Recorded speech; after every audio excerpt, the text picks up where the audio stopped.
आज की इस क्लास में हम कवर करेंगे 12 सितंबर के करंट अफेयर्स को, जो कि हमारी करंट अफेयर्स की क्लास हम डेली करते हैं, जो कि गवर्नमेंट एग्जामों के लिए काफी महत्वपूर्ण रहती है। चलिए फिर करते हैं क्लास को शुरू।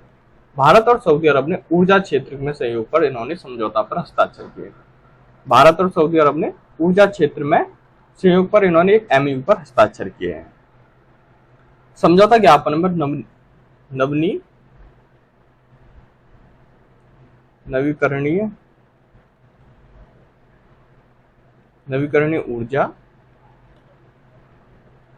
ऊर्जा दक्षता और ऊर्जा सुरक्षा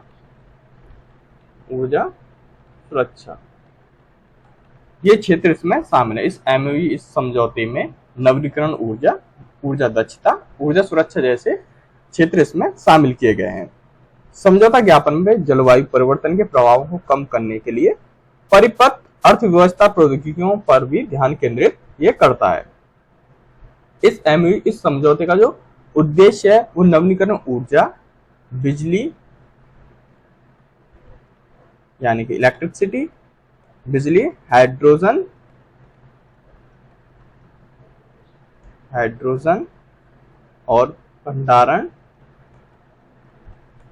तेल, गैस में द्विपक्षीय निवेश को प्रोत्साहित भी करना है। इसका जो उद्देश्य है उसमें नवीकरणीय ऊर्जा, बिजली, हाइड्रोजन और भंडारण, तेल, गैस, द्विपक्षीय निवेश को भी प्रोत्साहित करना है इस समझौते में। ठीक है, इसके जो मेन क्षेत्र थे वो थे हमारे नवीकरणीय ऊर्जा दक्षता और ऊर्जा सुरक्षा जैसे इसमें क्षेत्र शामिल किए गए थे इस समझौते में। ठीक है, जो कि हुआ हमारा सऊदी अरब के साथ किया गया ऊर्जा क्षेत्र के लिए। भारत ने किया है समझौता। वीडियो अच्छी लगा करे तो लाइक, शेयर एंड सब्सक्राइब जरूर कर लिया करो। ठीक है, चलते हैं नेक्स्ट क्वेश्चन पे। नेक्स्ट क्वेश्चन है हमारा, बांग्लादेश ने 10 एयरबस जो विमान है उन्हें खरीदने के लिए फ्रांस के साथ समझौता किया। जो किया है बांग्लादेश ने 3.2 बिलियन अमेरिकी डॉलर मूल्य के साथ 10 एयरबस जो विमान उन्हें खरीदने के लिए फ्रांस के साथ इन्होंने ये समझौता किया गया है।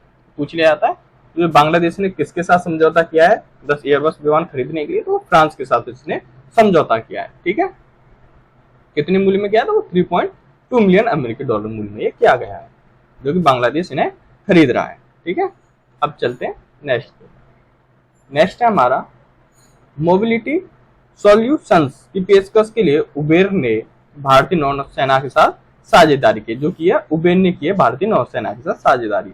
भारतीय नौसेना ने देश भर में नौसेना जो कर्मी हैं और उनके परिवारों के लिए गतिशीलता समाधान प्रदान करने के लिए उबेर के साथ ये साझेदारी की गई है।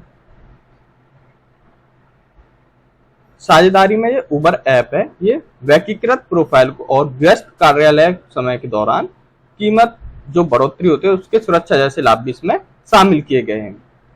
यह साझेदारी नौसेना प्रमुख के शिप फर्स्ट के तहत खुश कर्मियों के दृष्टिकोण के अनुरूप है। ये जो साझेदारी नौसेना प्रमुख के शिप फर्स्ट के तहत खुश कर्मियों के दृष्टिकोण के अनुरूप रहेगा। ठीक है, तो ये किसके साथ, भारतीय नौसेना के साथ साझेदारी किसने की, उबेर ने की है। ठीक है, चलते हैं नेक्स्ट है हमारा, पावर पॉइंट के सह निर्माता जो है डेनिस ऑस्टिन। अगर पूछ लिया जाता है पावर पॉइंट के सह निर्माता कौन थे तो डेनिस ऑस्टिन थे। इनका निधन हो चुका है। पावर पॉइंट के सह निर्माता डेनिस ऑस्टिन का कैलिफोर्निया में इनका निधन हुआ है। ऑस्टिन जो थे वो 1985 से 1996 तक पावर पॉइंट जो है उसके प्राथमिक डेवलपर थे। प्राथमिक जो डेवलपर रहे थे ये पावर पॉइंट के 1985 से 1996 तक रहे थे प्राथमिक डेवलपर। उस दौरान सॉफ्टवेयर ने $100 मिलियन से अधिक की बिक्री की थी पावर पॉइंट की। ठीक है, तो इस जो पावर पॉइंट विकसित करने वाली कंपनी जो थी वो थी, और पूछ लिया जाता है किस कंपनी ने माइक्रोसॉफ्ट को पावर पॉइंट को विकसित किया था, तो वो किया था फोरथॉट ने। फिर उसको 1987 में माइक्रोसॉफ्ट द्वारा अधिकृत कर लिया, यानी माइक्रोसॉफ्ट ने उसे खरीद लिया था 1987 में। ठीक है, चलिए अब चलते हैं नेक्स्ट पे।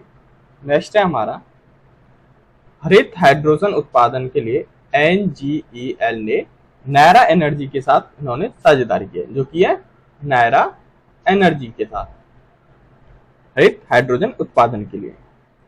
NTPC ग्रीन एनर्जी लिमिटेड और नायरा एनर्जी ने ग्रीन हाइड्रोजन और ग्रीन एनर्जी क्षेत्र में अवसर तलाशने के लिए इस समझौते ज्ञापन पर हस्ताक्षर किए गए, जो किए गए NTPC ग्रीन एनर्जी लिमिटेड और नायरा एनर्जी ने। ठीक है,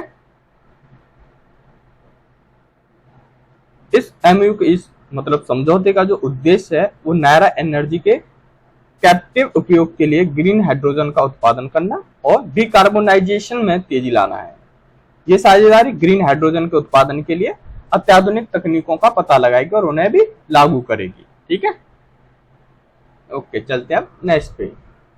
नेक्स्ट है हमारा टाटा स्टील बोर्ड ने MD और CEO के रूप में TV नरेंद्रन को पुनर्नियुक्ति की मंजूरी दे दी, जो दी है टाटा स्टील बोर्ड ने इनके MD और CEO के रूप में।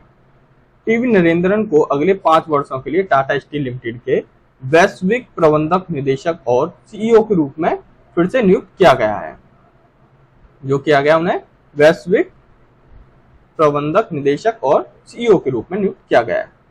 ठीक है, चलिए अब चलते हैं नेक्स्ट पे।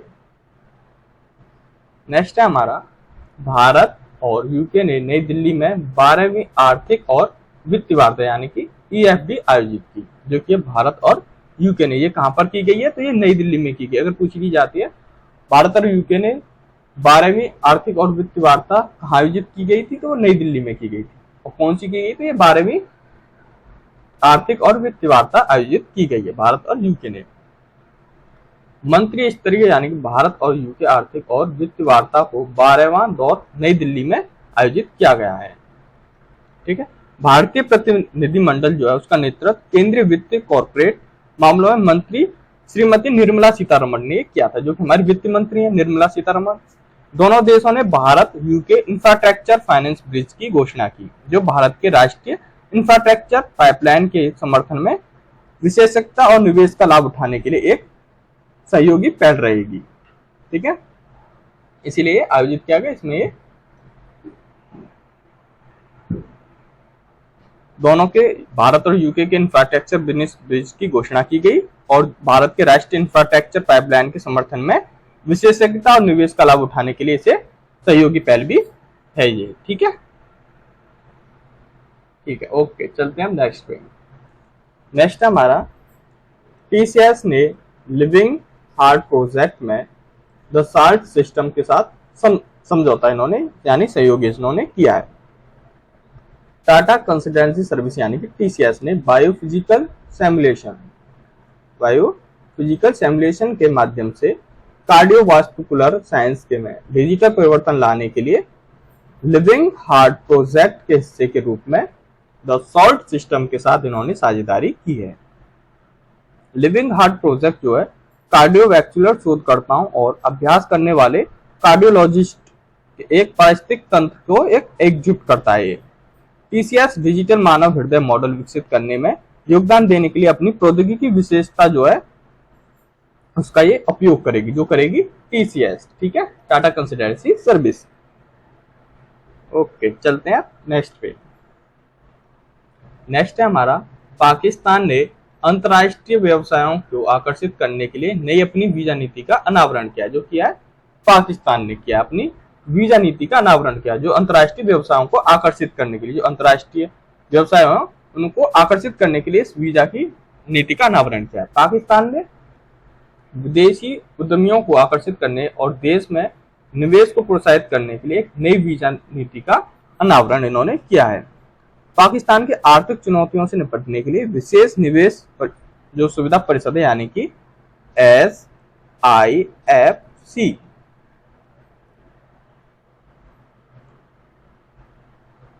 की स्थापना की गई थी और अब उसे नई वीजा व्यवस्था को मंजूरी दे दी है। विदेशी व्यवसायियों को उनके घरेलू देशों द्वारा जारी किए गए एकल दस्तावेज के आधार पर वीजा दिया जाएगा। ठीक है, ओके, चलते हैं नेक्स्ट पे। नेक्स्ट है हमारा राष्ट्रपति किसानों के अधिकारों और प्रथम वैश्विक संगोष्ठी का उद्घाटन करेंगे, जो करेंगी राष्ट्रपति, जिनका नाम है द्रौपदी मुर्मू। हमारी प्रेजेंट में भारत के राष्ट्रपति हैं, जो कि इस इमेज में आपको नजर आ रही हैं। ठीक है, भारत के राष्ट्रपति नई दिल्ली में पहले किसान अधिकारों पर वैश्विक संगोष्ठी का उद्घाटन ये करेंगे। वैश्विक संगोष्ठी की मेजबानी कृषि और किसान कल्याण मंत्रालय द्वारा पौधों की विविधता और किसानों के अधिकार संरक्षण यानी कि PPVFR के प्राधिकरण के सहयोग से की जा रही है। PPVFR अधिनियम 2001 के संदर्भ में किसानों के अधिकारों को शामिल करने वाला भारत दुनिया का पहला देश है ये। ठीक है, PPVFR अधिनियम 2001 के संदर्भ में किसानों के अधिकारों को शामिल करने वाला भारत दुनिया का, पूरी वर्ल्ड का पहला देश अगर पूछ लिया जाता है। PPVRF अधिनियम 2001 के संदर्भ में किसानों के अधिकारों को शामिल करने वाला सबसे पहला देश कौन सा है, तो वो भारत है, दुनिया का पहला देश है ये। ठीक है, ओके, चलते हैं नेक्स्ट पे। नेक्स्ट है हमारा, उड़ीसा सरकार ने 1 लाख करोड़ रुपए से अधिक की 9 औद्योगिक परियोजनाओं को मंजूरी दी, जो दी है उड़ीसा गवर्नमेंट ने। उड़ीसा सरकार ने 1,01,804 करोड़ रुपए की संचय निवेश वाली 9 औद्योगिक परियोजनाओं को इन्होंने मंजूरी दी है। परियोजनाओं में 28,000 से अधिक लोगों के लिए रोजगार पैदा होने की उम्मीद है, जो कि उड़ीसा गवर्नमेंट का एक आंकड़ा है कि 28,000 अधिक से लोगों को इस रोजगार को पैदा होने की इससे उम्मीद है इस परियोजनाओं से। परियोजनाओं में JSW स्टील द्वारा 5 एकीकृत स्टील प्लांट, जिंदल स्टील एवं पावर लिमिटेड द्वारा एक plate plant, Shri cement limited द्वारा सीमेंट ग्राइंडिंग यूनिट और अन्य भी इसमें शामिल हैं। ये सभी परियोजना में ये सभी शामिल हैं। Steel plant, Jindal steel and power limited द्वारा एक प्लेट जो प्लांट होता है वो श्री सीमेंट लिमिटेड द्वारा सीमेंट ग्राइंडेड यूनिट और अन्य इसमें शामिल रहेंगे इस योजनाओं में। ठीक है, ओके, चलते हैं नेक्स्ट पे। नेक्स्ट है हमारा क्वाड वर्किंग ग्रुप की स्थापना। क्वाड वर्किंग ग्रुप की स्थापना के लिए अमेरिकी कांग्रेस ने कानून पेश किया गया है। अमेरिकन कांग्रेस की ओर से ये कानून पेश किया गया है क्वाड वर्किंग ग्रुप की स्थापना के लिए। कांग्रेसी गैगरी जो है वो मिक्स के क्वाड को उन्नत करने और जापान, ऑस्ट्रेलिया और भारत के साथ क्वाड अंत संसदीय कार्य समूह स्थापित करने के लिए क्वाड को मजबूत करने वाला अधिनियम इन्होंने पेश किया है। अमेरिकी कांग्रेस स्वतंत्र हिंद प्रशांत को बनाए रखने के लिए एक कार्य करेगी। विधेयक में साझा हितों और मूल्यों को घनिष्ठ सहयोग की सुविधा के लिए एक क्वाड इंट्रा संसदीय कार्य समूह स्थापित करने का भी ये प्रयास किया गया है, जो किया गया अमेरिका की ओर से। अमेरिका कांग्रेस, ये जो कांग्रेस है वहां की पार्लियामेंट यानी वहां की संसद का नाम है ये कांग्रेस, अमेरिका की संसद का नाम है। ठीक है, ओके, चलते हैं आप नेक्स्ट पे। नेक्स्ट है हमारा SAFF U16 में बांग्लादेश को हराकर भारत चैंपियन बन गया। SAFF U16 में बांग्लादेश को हराया और भारत चैंपियन बना। भारत ने भूटान में आयोजित फाइनल जो मैच था बांग्लादेश पर 2-0 से हराकर उनके साथ SAFF U16 चैंपियनशिप जो है 2023 उन्होंने जीती है। भारत के लिए पहला गोल खेल में 8 मिनट में भरत, इनका नाम है भरत लहरे जम ने ये कल कर दिया था। ठीक है, सूरज सिंह को SAFF U16 चैंपियनशिप का सर्वश्रेष्ठ गोलकीपर नामित किया गया है, जो किया गया सूरज सिंह को। सूरज सिंह को पूछ लिया जाता है SAFF 16 चैंपियनशिप का सर्वश्रेष्ठ गोलकीपर किसे नामित किया गया, तो सूरज सिंह को किया गया है। ठीक है, सूरज सिंह को नामित किया गया गोलकीपर में। जबकि मोहम्मद अरबाज ने सबसे मूल्यवान खिलाड़ी यानी कि MPV और उच्चतम स्कोर का पुरस्कार इन्होंने जीता है, जो जीता है मोहम्मद अरबाज ने।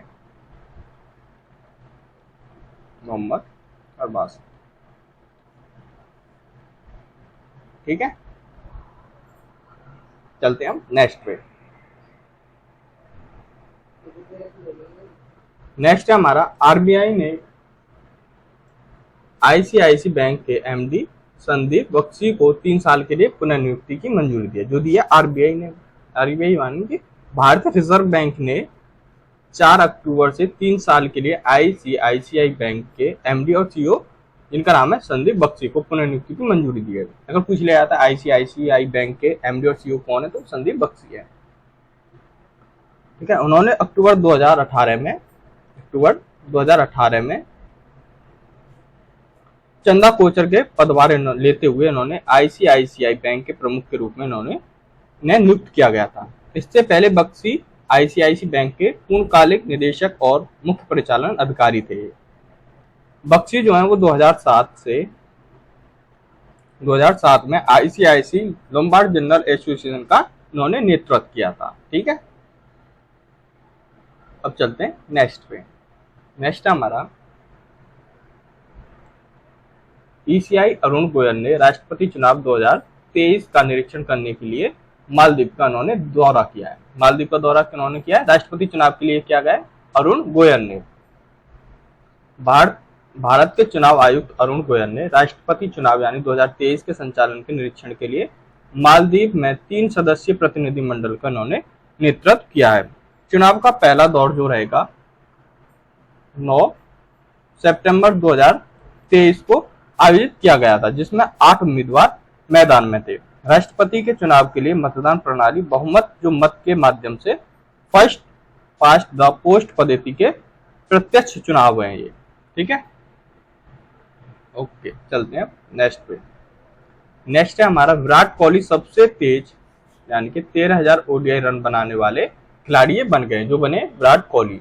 भारतीय क्रिकेटर यानी कि विराट कोहली ने ओडीआई में सबसे तेज यानी कि 13,000 रन बनाने वाले बल्लेबाज के सचिन तेंदुलकर का भी इन्होंने रिकॉर्ड तोड़ दिया। पहले सचिन तेंदुलकर थे, उनका रिकॉर्ड तोड़ दिया। अब विराट कोहली सबसे आगे आ गए। कोहली को 11 सितंबर 2023 में एशिया कप 2023 में भारत और पाकिस्तान के बीच मैच में ये उपलब्धि इन्होंने हासिल की है। कोहली ने 267 रन में 267 पारियों में 267 इन्होंने पारी में 13,000 ओडीआई रन जो है वो उपलब्धि पूरी की। और ऐसा करने वाले वो 5वें खिलाड़ी बन गए। 5वें खिलाड़ी है विराट कोहली। ठीक है, 5वें खिलाड़ी बने। 267 पारियों में उन्होंने 13,000 ओडीआई रन बनाए। सचिन तेंदुलकर के बाद कोहली ये उपलब्धि हासिल करने वाले दूसरे भारतीय बने हैं। दूसरे भारतीय कौन है? ये विराट कोहली है। पहले थे सचिन तेंदुलकर। ठीक है, धन्यवाद। आज के लिए बस इतना ही।